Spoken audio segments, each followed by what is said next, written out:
All right, let's talk about some ultralight tarp or tent stake options and get some weights on a few of these. A few of these are going to be name brand options like the Sea to Summit, and a few of them are going to be something that is DIY. Okay, so for example, this is a piece of an aluminum arrow that doesn't even have a tip on it. In fact, you can see there's just dirt jammed in there that works for certain situations.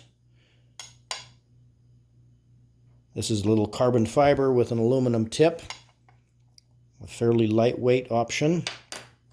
In fact, I'm going to switch here because these are all so light. I'm going to switch to grams and see if that gives us a little bit more fine difference in the various weights that we can get.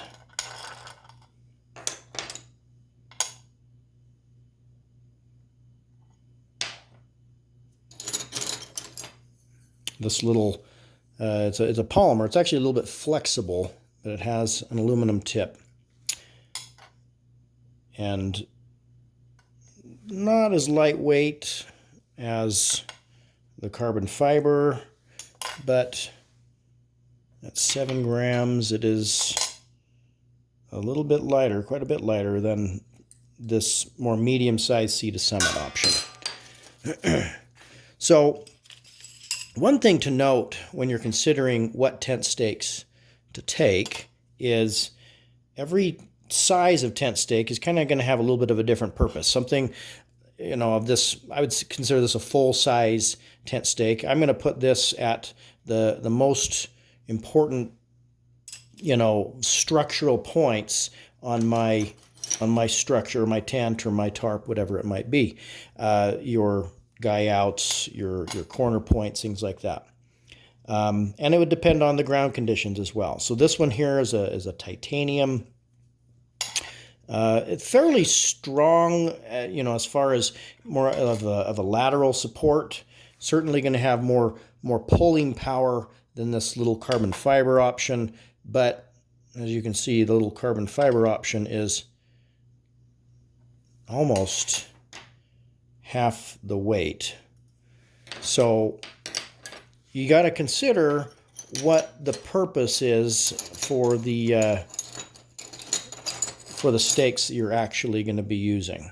So something like this MSR Groundhog is not going to be your lightest option, but if you see, this would be a typical kit that I would have prepared for a hike. This one came back, so they're all still pretty dirty, and I'm going to have some different options. I'm going to have some long stakes for what's going to get me, to my main structure points. I'm going to have some shorter, lighter weight options for, pulling out side points on a tarp that maybe aren't quite as structural.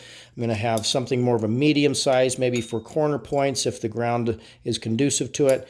And overall, I can get to my objective weight. So if you've got a tent and it needs if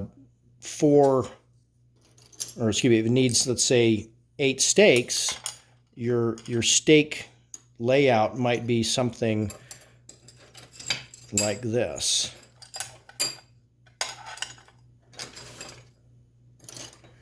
And then you can kind of complete it with a couple of the Sea to Summit. Something like that. They're all going to kind of have their different purposes, and overall, you're going to be a lot lighter than if you just went down to your local Walmart and stacked up on a bunch of long stakes and didn't really think through it. So 8 stakes, we're at 7, 8,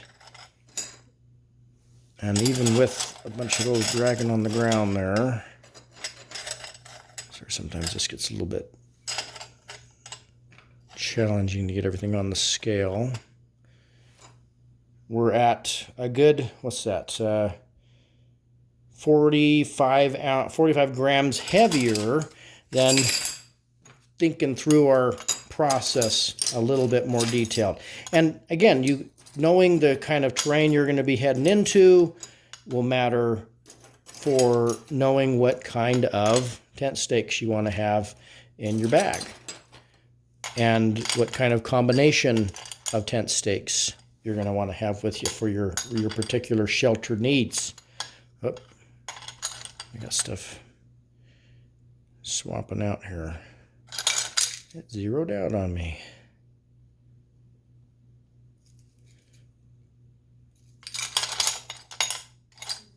Okay, so there would be an even lighter configuration. Again, depending on your needs, this might satisfy what you feel like you're going to need when you actually get to camp.